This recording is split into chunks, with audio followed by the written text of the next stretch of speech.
2020 চনৰ 15 ডিচেম্বৰত আপোনালোকে শান্তি চুক্তি সম্পন্ন কৰিলে আৰু শান্তি চুক্তিৰ চতুৰ্থ বছৰ সম্পূৰ্ণ হৈ এটা পঞ্চম বছৰ বড়োলেণ্ড অট'নমাছ কাউন্সিল অঞ্চলৰ ভিতৰত শান্তি ঘূৰি আহিছে সঁচা এই কথাটো কোনো আজি অস্বীকাৰ কৰিব নোৱাৰে শান্তি ঘূৰি আহিছে কিন্তু সম্প্ৰীতি কিমান দূৰ সুদৃঢ় হৈছে সংহতি কিমান দূৰ সুদৃঢ় হৈছে আৰু 2 নম্বৰ কথাটো হ'ল যে প্ৰাক্তন বিদ্ৰোহীসকলৰ যি পুনৰ সংস্থাপন প্ৰক্ৰিয়া এই পুনৰ সংস্থাপন প্ৰক্ৰিয়াটো কি পৰ্যায়ত আছে যেটো শান্তি চুক্তিটো হৈছিলে 27 জানুৱাৰী 2020 আৰু চৰকাৰটো গঠন হৈছিলে 15 ডিচেম্বৰ 2020 হয় বিটিআৰ অঞ্চলত শান্তি যে ঘূৰি আহিব হিটোৱে বহুত ডাঙৰ এটা প্ৰশ্ন আছিল যে কেতিয়াবা স্বাভাৱিকতা আৰু শান্তি যেটো নৰ্মেলসি বুলি কয় হিটো আহিবনে নাই তো আজি একেলগে 4 বছৰ বহুত বছৰৰ পিছত একেলগে 4 বছৰ শান্তি ঘূৰি আহাটো হিটো এটা ডাঙৰ এটা ইংগিত যে অনাগত দিনত পিছটো সাস্টেইন হ'ব পাৰে শান্তিটো স্থায়ী হ'ব পাৰে এৰ এটা ডাঙৰ ইংগিত আৰু আমি যেহেতু ইটোৱে প্ৰচেষ্টা কৰি সংগ্ৰাম কৰিছিলোঁ 2010 চনৰ পৰা তৃতীয় যেটো বড়োলেণ্ড আন্দোলন হৈছিল তাত বড়োলেণ্ড ৰাজনৈতিক সমস্যা সমাধানৰ লগতে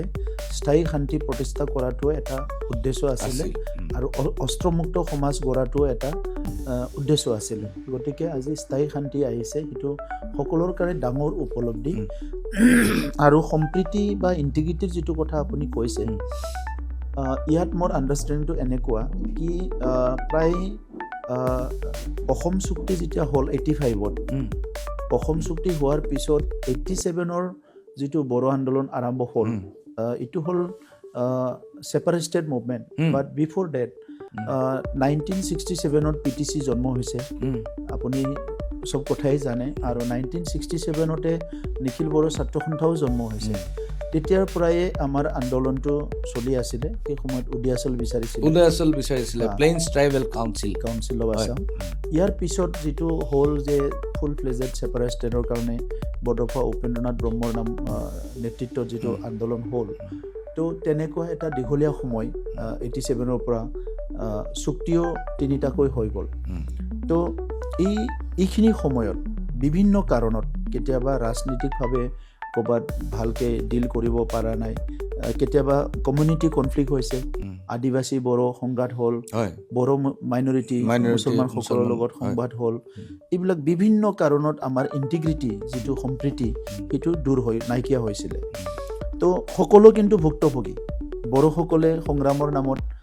কিবা এটা এচিভ কৰিছে কিন্তু আমাৰ ক্ষতিও হৈছে বহুত মানুহ মৰিছে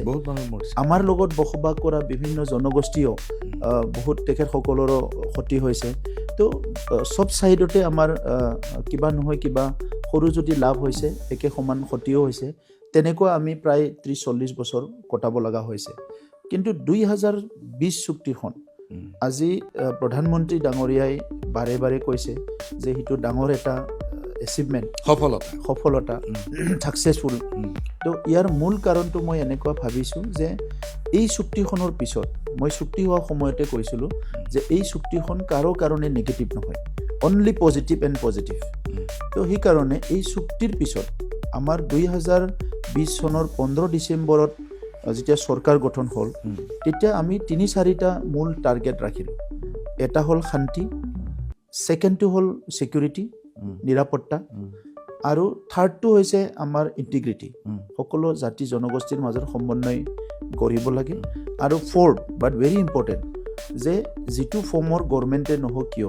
তাত মানে গভৰ্ণেন্সটো ঠিক হ'ব লাগে তো এতিয়া ইন্টিগ্ৰিটিটো মই আপোনাক ক'ব বিচাৰিছো যে শান্তিটো যিমান আহিছে ইন্টিগ্ৰিটিটো সম্প্ৰীতিটো ইমান আহিছে গতিকে আজিৰ সময়ত আপুনি বেছি নহয় আজিৰ পৰা 7 ইয়াৰ্ছ 10 ইয়াৰ্ছ এইখিনি সময়ত আপুনি বড়ো অনাবড়ো বুলি আছিল আৰু যিসকল বড়ো অনাবড়ো বুলি দুভাগ যেটো হৈছে তাত যিসকলে পাৰ্টিচিপেট কৰাও নাই তাত শ্বেয়াৰ হোল্ডাৰ হোৱাও নাই সেই সকলো কিন্তু কাৰবা নহয় কাৰবা লগত অলপ বেয়া হৈ আছিল কিন্তু এতিয়া আপুনি দেখিবলৈ পাইছে মই যদি পলিটিকেল সাইডৰ পৰা কওঁ যে লাষ্ট যেটো বাই ইলেকশন হৈ গ'ল তাত 99.9% অৰ্গানাইজেচনে আমাৰ লগত আছে এইটো এনেকা এটা ইংগিত হৈছে যে তেখেতসকলে বা সবে বিচাৰিছে এতিয়া ইন্টিগ্ৰিটিটো আৰু এইটো সকলে এজনে বিচাৰা কথা নহয় আজি আপুনি সবে জানে যে দোকান হাতে দিহে এইটো তালি বজাই সবে বিচাৰিব লাগিব আৰু বড়োলেণ্ডবাসীক মই ধন্যবাদ জনাও যে এতিয়া আমাৰ পপুলেশ্যন 35 লাখ হ'ল প্ৰায় 25টা জনগোষ্ঠী আছে প্ৰত্যেকটো জনগোষ্ঠীয়ে বিচাৰিছে হিচাপে প্ৰত্যেকটো জনগোষ্ঠীয়ে আশা কৰিছে হিচাপে আৰু সবে কিবা নহয় কিবা অলপ প্ৰচেষ্টা হাতত ৰাখিছিলে হিচাপে আজি আমি ইন্টিগ্ৰিটিটো পাবলৈ সক্ষম হৈছোঁ